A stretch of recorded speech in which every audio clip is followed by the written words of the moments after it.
Raider Nation, what's going on? It's Mitchell Renz here, host of the Raiders Report, with some news that's going to make you happy. It's going to bring a little bit of a smile to your face.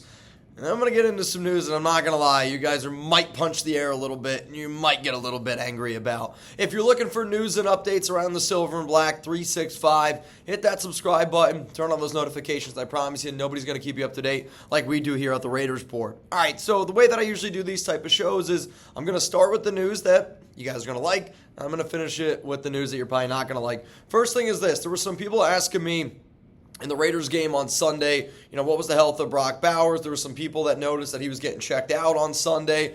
Antonio Pierce said that he's 100% fine. He's going to be good to go. I just think right now Bowers is like the only player on offense that really fires me up to watch on an every snap basis. So when he ends up going down, people start to hit the panic button a little bit. All I know is Bowers is good. AP literally said that he tried to take him out 6 or 7 plays in a row, and Bowers no, man, not going to happen. I want to get back out there on the field. So Bowers going to be ready to rock. He did talk about Andre James, AP that is, and he's not going to practice today, is not practicing today, but the expectation is that James should be ready to go this week up against the Cincinnati Bengals. I know that earlier this week I kind of talked about my plan for Andre James, which would be, if I was the Raiders, I would put Andre James out there yet again as the starting center for the Raiders. Also, though, I'm trying to call around people. I'm trying to figure out if there's any trade suitors, because if it was up to me, I would try to move on from Andre James. The NFL trade deadline is November 5th, so you only have one more week to do it. And the reason I would do that is because if we want to stay physical, and based on what Antonio Pierce said today, it sounds like they want to be a physical football team. Their plan coming into the season was to be a physical team. What drives us nuts as fans is, sure, you can have a plan to do those things, but when you can't do them for 8 straight weeks, why are we still trying to do them instead of, making an adjustment or two? But based on what Antonio Pierce said, it does sound like they want to stay physical. I would say if you want to go physical, then you got to put in JPJ at center, because Andre is just clearly not good enough to be able to do it. I do think, though, that it's good news that he's able to play this week, or at least that he's healthy enough, because if he does end up getting dealt, that just puts his trade value up a little bit more. I don't think anybody would trade for Andre James if he was unhealthy. Another person that we're going to talk about is Dylan Parham here in just a moment. I was told, though, if James is unable to go, you're going to see Jackson Powers-Johnson starting at center. You saw JPJ get some reps this past week, which he didn't really get many reps all offseason in general, and then he played center at Oregon as well. It was one of our top interior guard center prospects coming out of the draft this past season. But I'll tell you this right now, I can't wait. And it's going to happen. If the Raiders don't end up trading Andre James, mark my words, JPJ will be the starting center by the end of the season. Watch how much better the offensive line is with JPJ at center compared to Andre James. Dylan Parham, this is another dude that he's been out, 2-3 weeks in a row now. And Parham is going to practice today in a limited fashion and is also expected to be able to play this week against Cincinnati. The Bengals, they're a team that's not afraid to bring the blitz, and they blitz, 13th, 14th most in the NFL. But even when they don't blitz, they have 2 very good edge defenders that can get pressure after the quarterback. I think for the Raiders, you got to be able to offset some of that pressure. You got to be able to handle the blitz appropriately, not only to give Gardner Minshew some time, but let some of these routes and some of these plays develop a little bit. So the fact that Dylan Parham can be back, I think that's a really, really good sign here. And we can see what our offensive line could potentially look at again when it's Colton Miller. Again, JPJ is probably going to play left guard. Andre James at center.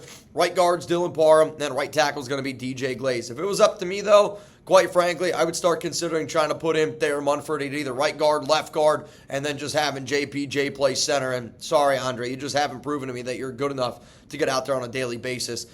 Next guy update here is Alexander Mattison is going to remain the starter, but AP does really want to get Zamir White going. And AP has said this before in some past and previous Chuggs just sent me a picture that's just outrageous. Past and previous games as well. Also, I apologize. I feel a lot better than what I sound. I'm just really blocked up right now. But you could tell AP wants to get Zamir White going.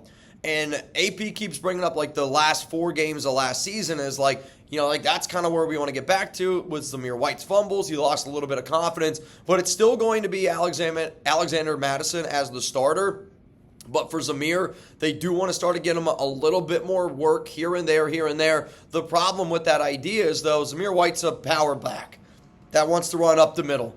we don't have a good enough offensive line to be able to do it. So it does concern me every time Zeus goes out on the field that we're just going to do what Luke Getsy loves to do, running just for the sake of running. The final thing, and this is, I think, the biggest news of today's show, it's around Michael Mayer, and according to Antonio Pierce, he's getting close to returning. So right now, Mayer is eligible to return from the non-football illness list. He's technically eligible to return next Sunday. However, though, because the Raiders have a Week 10 bye, I don't know if you're going to see him in the practice field. They might just give him that extra week off. If I had to anticipate, you're probably going to start hearing a little bit more about Michael Mayer once the NFL calendar gets into its Week 11 schedule. So don't panic if, AP says he's getting close to returning. He's eligible to return after Sunday's game, and then it's like for a whole week we don't hear anything about him.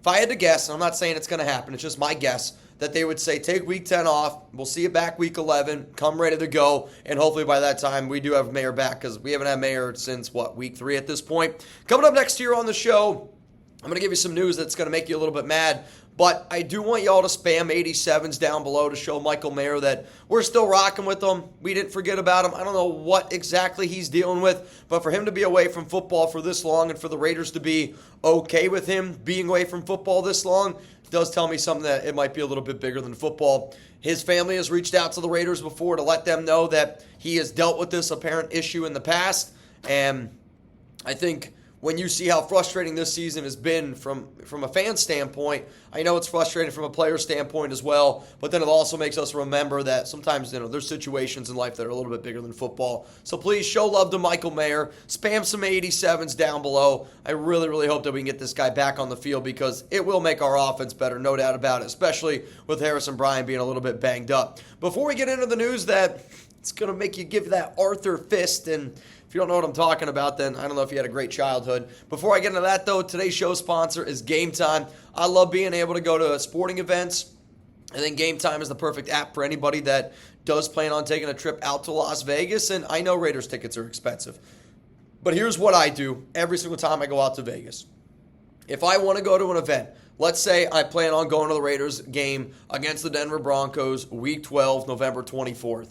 If I plan on going to that game, I'll show up to Vegas on a Saturday. Maybe I show up on a Friday. And maybe I plan out on doing a few other little odds and ends in that time. But if you want to go to the game, but you don't want to play an arm and a leg, because let's face it, the team's not great right now, go to the tailgates and then go in the GameTime app and wait for the ticket prices to drop the closer and closer that event gets. Because I promise you, the ticket prices will drop. If you're like, Mitch, that's what I'm going to do, then download the GameTime app, create an account, use code ChatSports for $20 off your first purchase. Terms apply again. Create an account, redeem code ChatSports. That's ChatSports for $20 off. Download GameTime today. What time is it? It's game time. If you have any questions, look at the GameTime picks. Those are the best deals available. Those links are going to be available to the entire nation down in the comments and in the description of today's show. All right, let's get into the news that is going to make you a little bit angry / going to make you roll your eyes a little bit. And I don't want to overblow this too much because I'm glad that finally somebody asked Antonio Pierce, point blank, what are we going to do with the offensive coordinator position? Is the play calling a problem? This and that. This is twofold. I give AP respect for saying that, yes, the coaching needs to be better, and yes, the offensive play calling needs to be better. Those are statements made today by Antonio Pierce. However, though, AP also said that it's easy for fans and people to point the finger at Antonio Pierce, and it's easy for people to be able to point the finger at Luke Getsy. He does think that the offensive line needs to be play better. Totally agree with that. That the quarterback play needs to be better. Totally agree with that. That the running back play and that the turnovers all need to be cleaned up and they need to be better. I agree with every single one of those statements, and I don't think that any Raider fan disagrees with any one of those statements. The problem that I think fans have right now, and the problem that I have, and I'm not trying to speak for all y'all, but when I hear Antonio Pierce say that what he did, when I listen to him, he still sounds like he's putting more of the blame on the players and not nearly enough blame on the play calling or on the coaching staff. And when you look at how much worse the Raiders have gotten this season compared to last season, when you look at the opportunities that the Raiders have had on offense, there's certain situations where it does come down to execution. If it's first down and goal and you're ball at the 3 and you run it up the middle, yes, you're supposed to do a better job as an offensive line to be able to create a hole and to be able to get yardage. The problem is, though, when you're so predictable, even when you're doing your job as an offensive lineman, even when you're doing your job at quarterback, running back, whatever it may be, the coach still has to put you in a good position to be able to succeed. Like, I kind of laughed out loud a little bit when AP mentioned turnovers, because the only turnover that the Raiders committed last week against Kansas City was in the same play where the Raiders lined up Thayer Munford. And don't get me wrong, I've asked some players about Thayer Munford play, and I'll be real, I don't know what that play was exactly or what it's going to be, but the answers that I've been getting from people make it seem like it was going to be this, like, crazy elaborate play, and I just don't know if Luke Getsy's creative enough to be able to do it. But it kind of reminded me, and I've only seen glimpses of the movie Oppenheimer, but like, were the Raiders trying to make Thayer Munford this like crazy play? Because I haven't been able to get any research on it. Quite frankly, it's been very hush-hush around that play. So,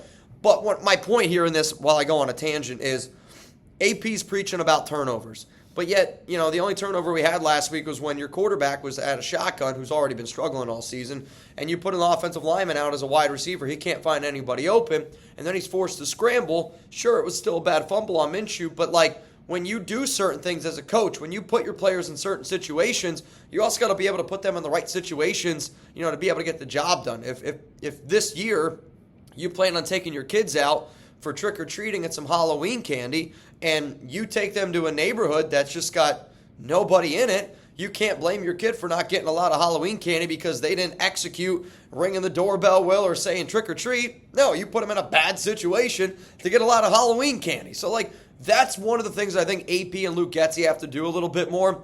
And I think I'm a little bit frustrated with AP, and I am a lot frustrated with AP. I'm beyond gone with Luke Getsy. I totally get it. And it's a double-edged sword right now of, is Antonio Pierce actually thinking that Luke Getsy can get the job done? Because that's concerning. If Antonio Pierce legitimately can look me dead in the eyes and say that Luke Getsy's the best guy we have on our staff, then you build a shitty staff. If you can confidently look me dead in the eyes and say that Luke Getsy's plays are working, then you don't know what you're talking about on the offensive side of the football. If you can confidently look at me in the eyes and say that it is not just a play calling issue and more to blame is on the players, I think you're going to lose a lot of players in that locker room. I know that there are people out there that want the Raiders to tank. I get it. They're 2-6. They're not going to win anything this season. But still, I want to be able to evaluate what I think of Antonio Pierce as a head coach, because there is a chance that he comes back. And if Mark Davis is telling the Raiders to tank, they're doing a good job of it. If Mark Davis expects the Raiders to win, and when you listen to a lot of the players out there that talk, and the players that I talk to, they tell me that they are actually trying to win football games, that they're not going to tank. And I know that there's going to be people that roll their eyes and they're going to say, Mitch, what do you expect them to say? I'll tell you this. People that I'm talking to now are some of the people that also told me some of the bullshit going on with Josh McDaniels. So if they're willing to tell me some of the bullshit that went on with Josh McDaniels, and I was allowed to report about it last season, then why would those people change their tone this year when they got the head coach that they wanted? My point is, the guys that are telling me that they're trying to win, I trust the fact that they're actually trying to win football games, which concerns me then, because Antonio Pierce is clearly dropping the ball as a head coach. Luke Getsy is clearly dropping the ball as an offensive coordinator. That deserves to be seen. That deserves to be noted. Then there's that other side of it goes, well, if they fire Luke Getsy, then we have a better chance of winning games. If they fire Luke Getsy, then we don't have as good of a chance to get one of those top quarterbacks out there. I hear you. I hear you loud and clear. The only reason, though, that I don't always know if tanking is the right thing to do is because there are certain draft classes that are hit or miss at the quarterback position. I mean, go back and look at the 2023 draft. C.J. Stroud's realistically the only good quarterback from that draft. And, yeah, there's some castaways in there. Like, would I be interested in going out and getting Anthony Richardson? You could entertain the idea there for me. Like, maybe we offer a 6th-round pick, let him develop for a year or two, see what ends up happening in that regard. I still want us to go after and get a Shador, go out and really try to get a Cam Ward, which I think if you're going to get one of those two QBs, you need to be in the top 3 picks overall in order to be able to get the job done. But I want to wrap this one up because I'm kind of going on a tangent here, and I know. The bad news is Luke Getsy's going to keep the play calling duties going.